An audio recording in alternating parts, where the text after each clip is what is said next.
Um dia histórico na Ucrânia. O parlamento destituiu o presidente Viktor Yanukovych e convocou eleições para daqui a 3 meses. É como termina a semana mais sangrenta desde que começaram os protestos contra o governo em novembro do ano passado.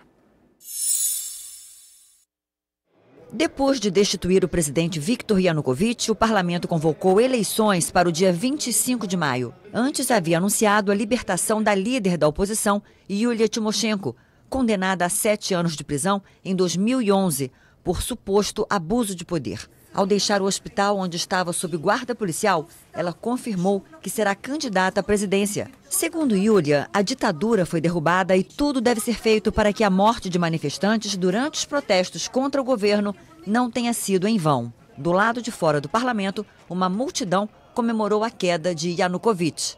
A destituição de Yanukovych foi aprovada por 328 votos a 0. A decisão foi aplaudida pelos parlamentares, que cantaram o hino nacional e restabeleceram a antiga Constituição.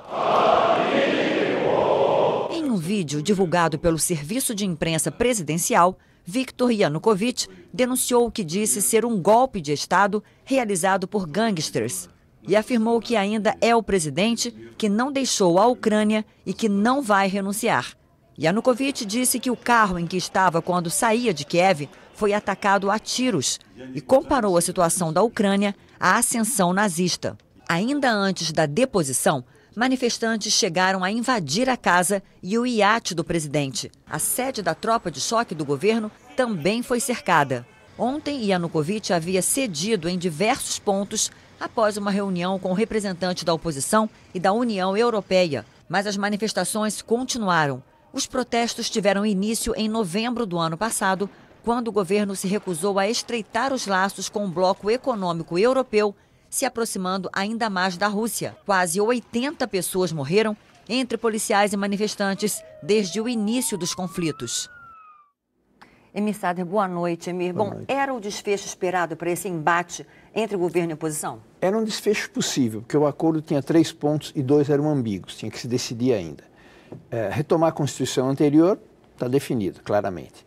Em segundo lugar, antecipar eleições estavam para janeiro. Podia ser para dezembro e antecipação. Então era um jogo que o ex-presidente podia continuar a ter. E o mais aberto era governo de transição. E quem vai presidir o governo de transição?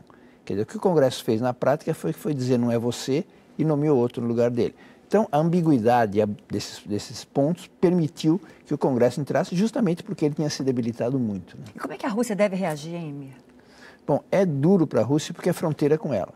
Além do mais, por ali passa 80% do gás que vai para a Europa e vende uma parte de trigo importante para a Rússia. Provavelmente ela vai querer uma intervenção externa para evitar uma solução muito anti-russa, né? Ela está apelando para os interlocutores ocidentais para uma negociação. Mas aí o Ocidente, afinal, ganha com isso?